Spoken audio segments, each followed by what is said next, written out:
Hi అండి. కార్తీక మాసంలో చివరిగా మాస శివరాత్రి రోజున హంసలదేవి సాగర సంగమానికి స్నానానికి వెళ్ళాము. సంగమం దగ్గర స్నానానికి అయితే అలౌ చేయట్లేదు. పోలీస్ పర్మిషన్ తీసుకుంటే చూడడానికి మాత్రమే అలౌ చేస్తున్నారు. ఎందుకు అంటే అక్కడ లోతుగా ఉంటుంది, సో వెళ్ళనివ్వట్లేదు. మేము బీచ్లో స్నానం చేసి సంగమం దగ్గరికి వెళ్ళాము. కృష్ణానది వచ్చేసి ఇక్కడ సముద్ర గర్భంలో కలుస్తుంది, దాన్నే సంగమం అంటారు.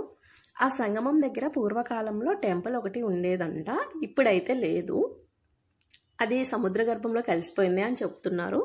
ప్రజెంట్ అయితే ఇక్కడ నందీశ్వరుడు, అమ్మవారి పాదాలు ఉన్నాయి. ఇదే కృష్ణానది వచ్చి సముద్రంలో కలిసే ప్లేస్. ఈ ప్లేస్ అయితే చాలా బాగుంది. ఇది ఒకసారైనా చూడవలసిన ప్లేస్ అని చెప్తున్నారు.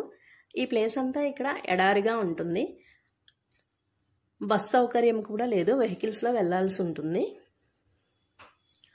పూర్వకాలంలో ఇక్కడ ఋషులు కూడా సంచరించేవారు అని చెప్తున్నారు. ఇక్కడ బీచ్లో వాటర్ కూడా నల్లగా ఉంటాయి. ఈ వాటర్ నల్లగా ఉండటానికి కూడా ఒక విశిష్టత ఉందంట. ఆ విశిష్టత ఏందో తెలుసుకుందాం. పూర్వం పాపాత్ములు అందరూ గంగానదిలో స్నానం చేసి వారి వారి పాపాలను పోగొట్టుకునేవారు. గంగానది వీళ్ళ పాపాలతో అపవిత్రమైనది.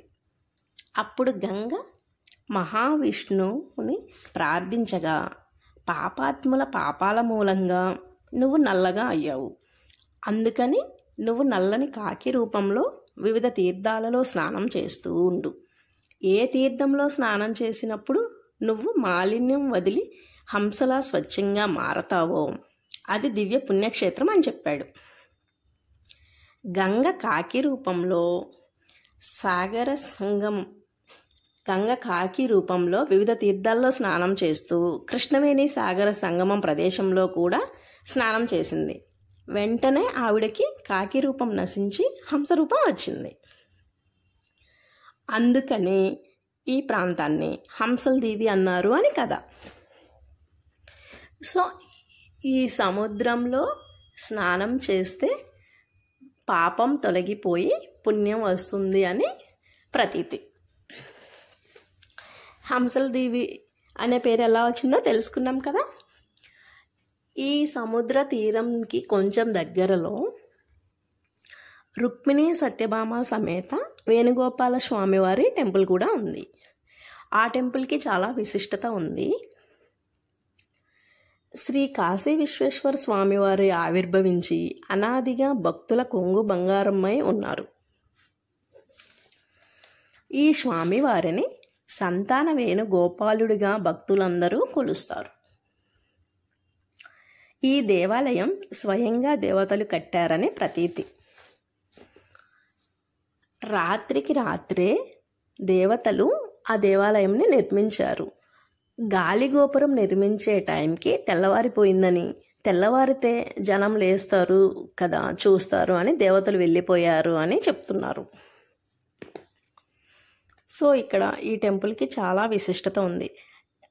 ఈ హంసలదేవి బీచ్లో స్నానం చేసి ఈ టెంపుల్ని దర్శించుకుంటే చాలా పుణ్యం లభిస్తుంది, చాలా మంచి జరుగుతుంది. ఈ స్వామివారిని దర్శనం చేసుకుని టెంపుల్ లోపల ఊయల ఉంటుంది.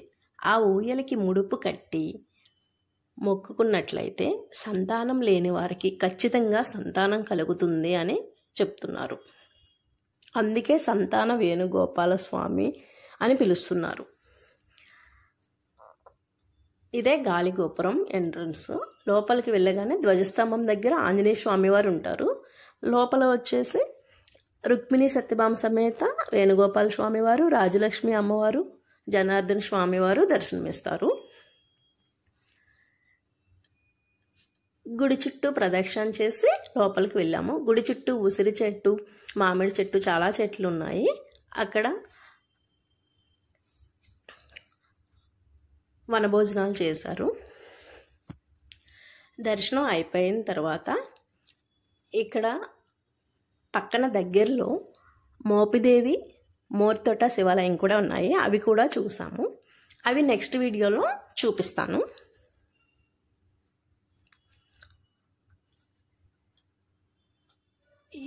ఒక్కసారైనా సరే ఈ హంసల దీవి బీచ్లో స్నానం చేసి ఈ వేణుగోపాల స్వామి వారిని దర్శించుకుంటే చాలా మంచిది అని చెప్తున్నారు.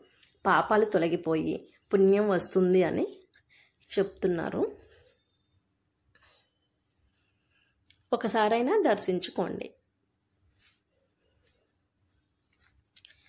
మన ఛానల్ సబ్స్క్రైబ్ చేయని వాళ్ళు సబ్స్క్రైబ్ చేయండి. Please like and share and subscribe. Thanks for watching అండి.